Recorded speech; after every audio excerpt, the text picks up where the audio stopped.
Reggie Young, thanks for being here today, man. I really appreciate it. My pleasure, Kev. My pleasure.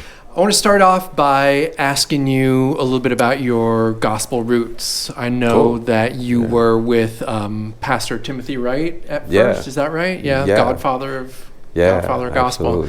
I'm curious, what did that experience teach you about dealing with people in the music business later in life? That's a great question. I kind of credit him to teaching me in the early stages of the music business.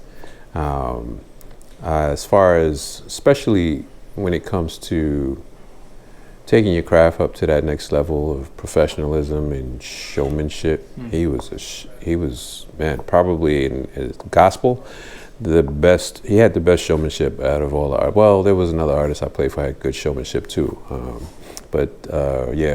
Pastor Reverend Timothy Wright, he was amazing. So learning the business, first time getting on airplanes, traveling, of course we did bus, a lot of, if the choir was going, we'd be on a bus going to different parts of the country.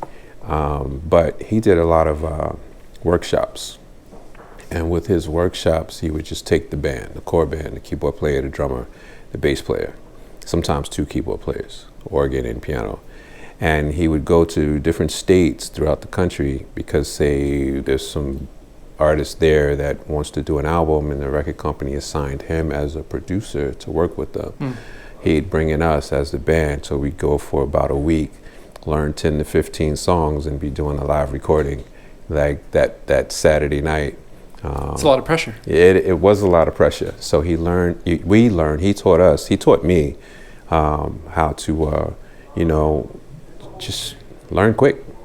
You had no choice. You learn, retain, and he was good at simplifying things and he takes the pressure away.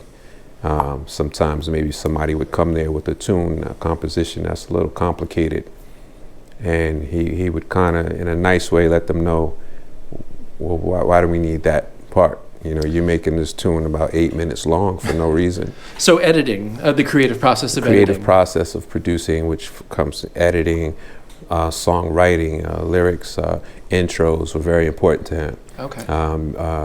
Why? Out of interest. Intros were very important to him with the band because, and it's kind of the same philosophy. I mean, although a lot of these artists were already signed, but it transcends to the listener. A record executive would say, all right, let me hear your tune. And then they play the tune. All right, let me hear the next tune. And you're like, wait, you didn't hear to get to the good part. That's the point. If it didn't get to the good part, let me hear the next one. Maybe it's going to start with the good part. That's a valuable piece of advice. Yeah. Did you use that going forward in your own music? Absolutely. Always kept that in mind. So you always want it to be from downbeat, impactful, or at least interesting. It doesn't have to knock you off your feet. It could be eerie. Right. It could be light, but it's something that makes you go. Something engaging. Yeah. And you were talking about a whole gospel choir, big multi-piece band. There's a lot of interpersonal relationships in there. Yeah. Definitely. Did you learn something from that experience, sort of navigating those interband politics that you brought through your career?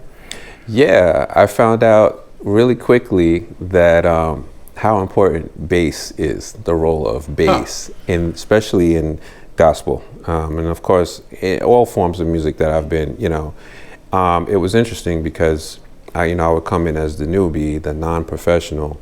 I'd been playing a while, and what I learned was, you come in, you want to be a little humble. You kind of sit back and you're like, all right, we're waiting for things to happen. But then you notice they're actually relying on you. If that bottom's not there, they're looking at you like, hey, what's going on? Like, I can't hear you, turn up. Oh, that was nice. What did you just do? And then I started to learn, that got me more into very comfortable, and then it got me more into a role of leadership, because then I kind of started, I'm a melodic player. Mm-hmm. I was afraid to do that at first. And then when I noticed, oh wait, they're looking for me to do that to make the music a little more expressive and dynamic and interesting. So I'm locking with the drummer, moving around a lot more with the bass. And I noticed they're like, what was that? And they're starting to follow me. So you said lock in with the drummer. I'm curious.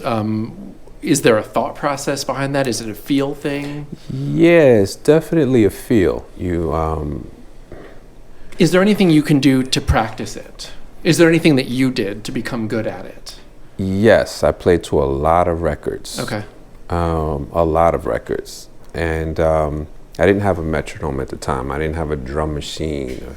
I didn't have a drummer as my next door neighbor. I had a drum set, but I couldn't really, I tried to hi-hat, kick, and play bass. I really did try that.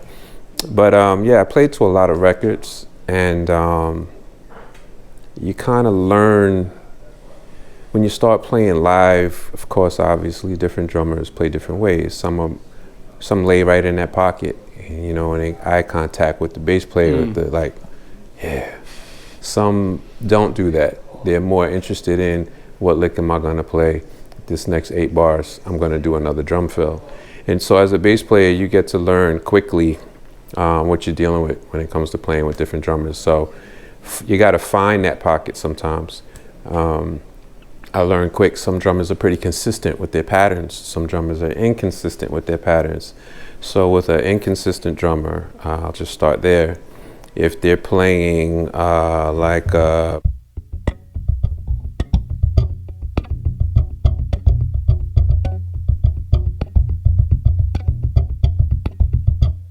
that's a lot of different things happening with that kick. So I might just be doing something like, all right, I gotta chill out.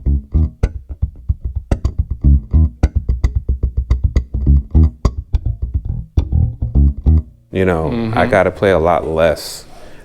Because their kick is doing so much, and it's kind of unpredictable what the next kick pattern is going to be. So I guess now I got to develop the pattern. So you got to pay attention to stuff like that. You might have a drummer that just is more.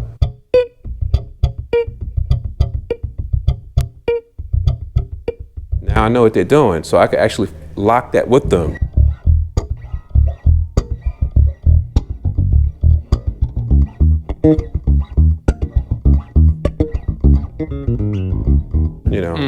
And I can,